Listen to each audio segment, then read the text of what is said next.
Hey YouTube, wanted to first wish everyone a Merry Christmas, Happy Holidays. I know 2023 from a I guess a well, this channel has three components to it really. I know we've got our collectibles, right? Our hobby, and then obviously our sports, our Jay's content. So I kind of want to just talk about all three.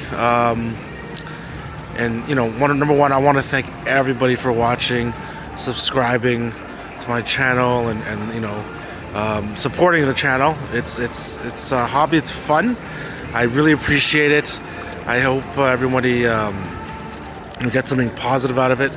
So I really just want to say just generally thank you very much. It's great. So thank you very much, number one. But yes, I'm in Las Vegas. This is actually the Luxor, so I just wanted to give you folks a nice view of that. But yeah, I know 2023 was not a great year in terms of number one in collectibles, right? I know a lot of the stuff is down.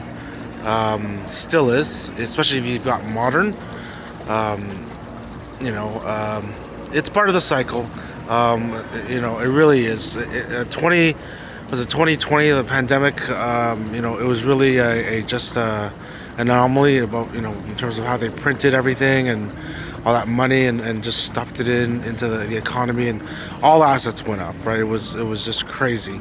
You had financial assets, cards, comic books, video games, everything you could think of, right? Precious metals, etc. Right? No, it's not mine. Sorry, folks. And it was just crazy.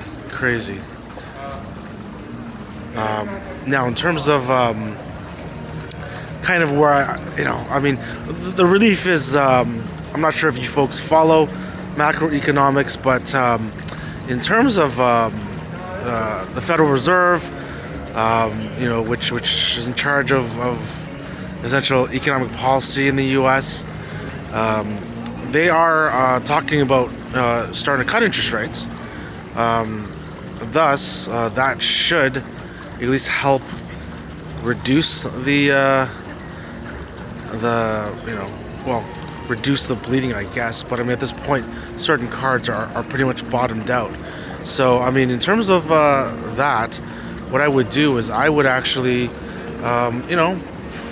this might not be a time if you can, not dump your stuff. This might be a time to start looking at things that you like. So that's one thing. I myself have been starting to purchase some things recently. So it's just in the end, buy what you like.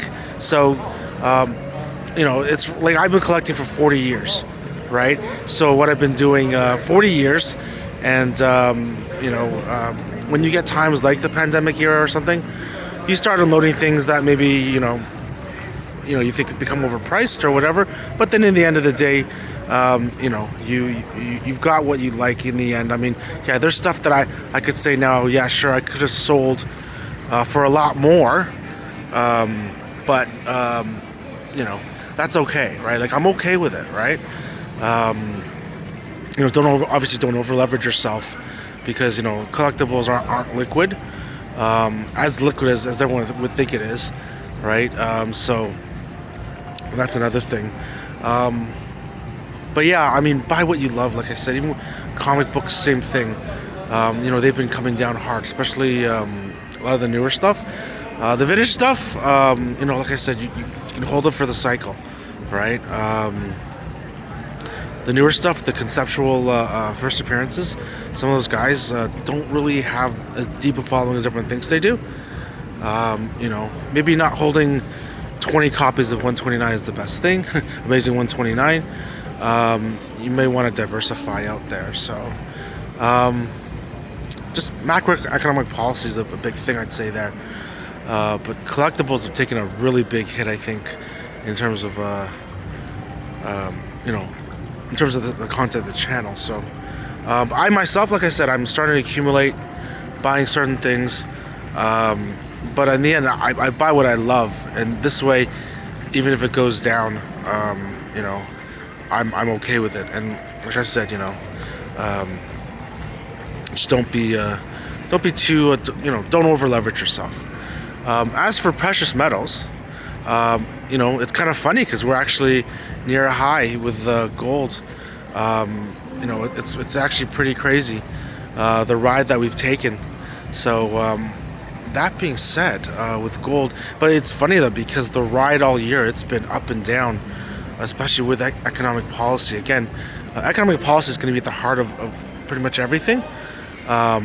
You know, you can see the effect on housing, etc. But yeah, with the Fed talking about actually doing more printing now, or coming out, not printing, but lowering interest rates, essentially stimulating the economy. You know, essentially, you know, not really waiting for 2% inflation again. You know, they're again devaluing that dollar, so those precious metals are really, you know, they've come roaring back. Bullion's always gonna have that premium, so I love holding bullion as well. You know, there's different ways you can play, obviously, metals, but yeah, the coins and everything. That's why I've been accumulating. I accumulated a lot during that lower period, and I'll continue to do so because really you'll have those bouts. I found with when you look at that chart, that price of precious metals, especially gold, you'll just have periods where it has that next leg up and then it's moved up from there, right? So we probably might be experiencing that again soon in the future. Again, Fed policy, you know, not just the US Fed, but if you look all over the world, central banks, you know, everyone's trying to still talk a tough game, but you can already see the economy is not healthy all over the place, and they're already starting to pull back, right? So you know, metals, love them. Precious metals, love them. It's been a rocky ride. Hopefully 2024 is most likely going to be a lot smoother. And most, you know, I mean, obviously not investment advice, but, you know, to the right and up, right? So precious metals, I do like them. As for the third component of this channel, sports, the Blue Jays, it's been a rough off season for them. They missed out on the Shohei Ohtani, you know, acquisition. You know, the way it was done is obviously a little bit questionable. You know, it's unfortunate for them. They've missed out on a lot of players in that time. I know they're still looking for Bellinger.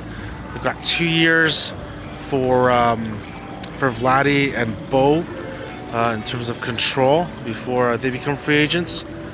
Vladdy, from what I hear, is really trimmed down, and he's looking a lot better. So hopefully he's going to return to form, and that'll be a big part of the improvement.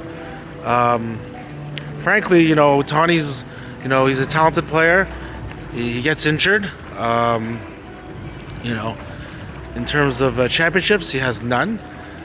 So he, you know, he wouldn't be bringing that experience to us. You know, in terms of the Dodgers, they're loading up. You know, and you know, wishing them well. But at the same time, I know San Diego did this before as well. So you know, just because you load up with high-priced talent like that doesn't necessarily mean, you know, you've got an automatic title. Chemistry has to work. Egos have to fit into play. All these things, right? And you know, from what I've heard or see, anyways, you know, specific people like things done a certain way. You know, maybe guys who've been on the team, managers who've managed the team, don't like that, don't appreciate that, and they want things done their way, right? So you know, we will see. It'll be interesting. But as for the Jays, the pitching staff is still really good. You know, depending on, like I said, what happens with Bellinger. I think Solera's still out there. You know, we will be bringing you Blue Jay content this year. The Rogers Center is being renovated, and yeah, we will be bringing you live content there. Well, in person when we're viewing it. But yeah, definitely, I encourage people to go to the Dome / Rogers Center to watch a live baseball. It's amazing. It's fun. And then you have obviously other talented players coming as well, not just Vladdy and Bo, and seeing Gosman and Bassett and all the other great players, Springer, etc. So, anyways, I just really wanted to thank everyone for watching. You know, and wanted to kind of address the three components of the channel, as you know, kind of what I do, and I appreciate you folks always tuning in, always liking. If you could help me, I'm trying to obviously lift the number of subs in. If you know anyone who enjoys similar content, if you could let them know, it really helped me out. I appreciate it. And but again, thank you so much again for watching. Wishing everybody here a Merry Christmas, Happy Holiday, wonderful New Year. All the best to you, your family, your friends. So thank you again. Take care, and I'll see you folks in future videos.